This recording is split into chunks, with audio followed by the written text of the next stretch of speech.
歡迎大家翻到嚟樂天匯市攻略，我係你嘅節目主持人 Marvin。未 subscribe 嘅朋友仔記得撳翻個 subscribe 掣，再加上撳埋隔離嘅鐘仔，咁我哋將會有好多唔同嘅外匯市場資訊送翻俾大家嘅。先睇睇今日嘅主題就係特朗普政府不擔心美元走弱，美元對日元下跌至147水平。我哋先睇睇昨日嘅市況。3月13日星期四，美元對日元嘅收市價為147.80，較前日收盤價下跌咗0.51，表示日元正在升值。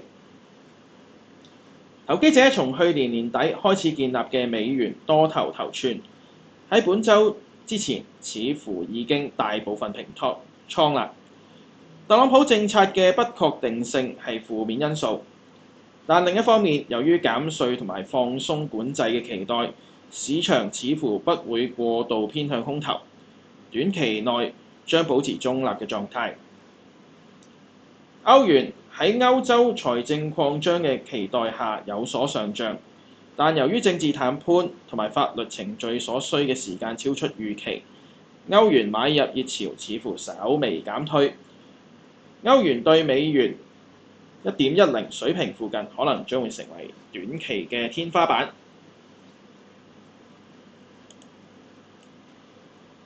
2025年第52個交易日，美元對日元以148.23開盤，東京時間早上達到嘅148.37水平，成為當天最高嘅價錢。前一日12日曾一度上漲至149嘅區間，但及後出現逆轉，未能夠繼續上漲。日元被買入嘅原因之一係對於日本銀行將會提前加息嘅預期。2025年春季勞資談判迎來集中回淡日，主要製造業中有60% 嘅企業對工會嘅加薪要求給予足額以上嘅回應。此外，日銀總裁植田和男表示，預期會持續出現強勁嘅薪資上漲，使市場認為日銀加息嘅條件已經具備，導致美元對日元下跌至147日元中間區間。喺海外市場之中，雖然有回升至148水平嘅情況，但美國財長貝森特發言表示不擔心美元下跌，使得在凌晨時段跌破前日低點147.61，最低下滑至147.41，創下當日新低。24小時波動範圍為0.96日元。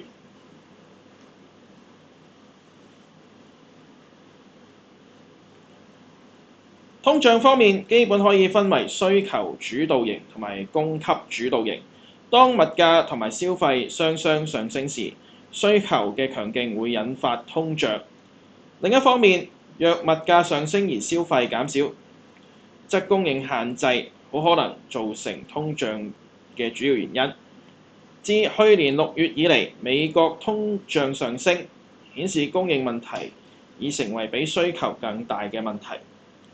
大規模驅逐移民勞工成為特朗普2.0政策裏面嘅重點，但呢度都可能引發因為勞動力供應不足而造成嘅工資通脹。此外，進口商品因貿易嘅關稅而價格上升，依賴海外零件嘅企業因供應鏈功能失調而提高產品價格，呢啲都係通脹嘅原因。特朗普政府亦都將縮減美元貿易赤字視為重要嘅課題。然而，美國嘅貿易赤字實際上支撐對買入美國股票同埋優質資產嘅全球投資資金。負債嘅增加亦都意味住尋找美國投資機會嘅資金達到空前增長。如果貿易赤字得到解決，資金流動性就會停止，資產價格亦都將會下降。徵收貿易關稅將導致美元走強，結果關稅嘅效果將消失，只剩下貿易嘅赤字。最後我哋睇睇今日嘅預期區間，上方目標為148.35，下方目標為147.35。提醒翻各位觀眾啦，咁我哋早上嘅時段咧，其實148.35嘅呢個上方目標啦，曾經都升穿過嘅，及後都回調翻。睇睇我哋呢個區間會唔會再度衝破啦？拭目以待。今日嘅分享去到呢度，我哋下次同樣時間再見，拜拜。